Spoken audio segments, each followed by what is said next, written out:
Exodus 4.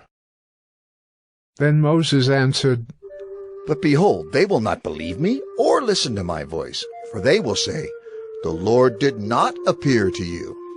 The Lord said to him, What is that in your hand? He said, A staff? And he said, Throw it on the ground. So he threw it on the ground, and it became a serpent, and Moses ran from it.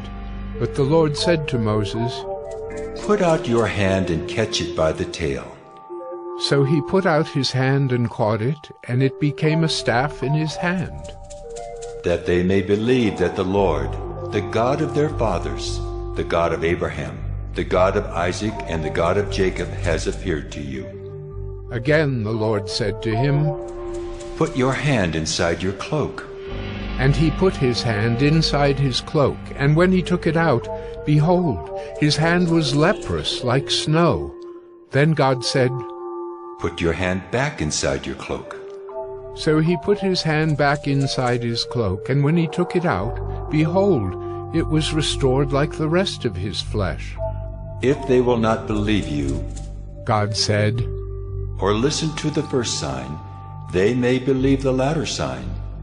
If they will not believe even these two signs or listen to your voice, you shall take some water from the Nile and pour it on the dry ground, and the water that you shall take from the Nile will become blood on the dry ground. But Moses said to the Lord, Oh, my Lord, I am not eloquent, either in the past or since you have spoken to your servant, but I am slow of speech and of tongue. Then the Lord said to him, Who has made man's mouth? Who makes him mute or deaf, or seeing or blind? Is it not I, the Lord? Now therefore go, and I will be with your mouth and teach you what you shall speak. But he said, Oh, my Lord, please, send someone else. Then the anger of the Lord was kindled against Moses, and he said, Is there not Aaron your brother the Levite? I know that he can speak well.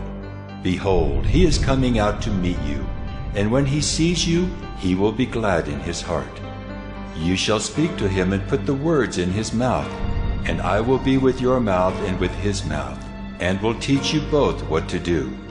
He shall speak for you to the people, and he shall be your mouth, and you shall be as God to him. And take in your hand the staff with which you shall do the signs. Moses went back to Jethro, his father-in-law, and said to him, Please, let me go back to my brothers in Egypt, to see whether they are still alive. And Jethro said to Moses, Go in peace.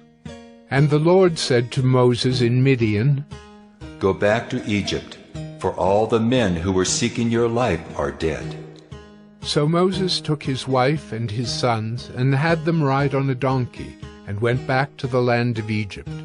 And Moses took the staff of God in his hand, and the Lord said to Moses, When you go back to Egypt, see that you do before Pharaoh all the miracles that I have put in your power. But I will harden his heart, so that he will not let the people go. Then you shall say to Pharaoh, Thus says the Lord, Israel is my firstborn son, and I say to you, Let my son go that he may serve me. If you refuse to let him go, behold, I will kill your firstborn son. At a lodging place on the way, the Lord met him, and sought to put him to death.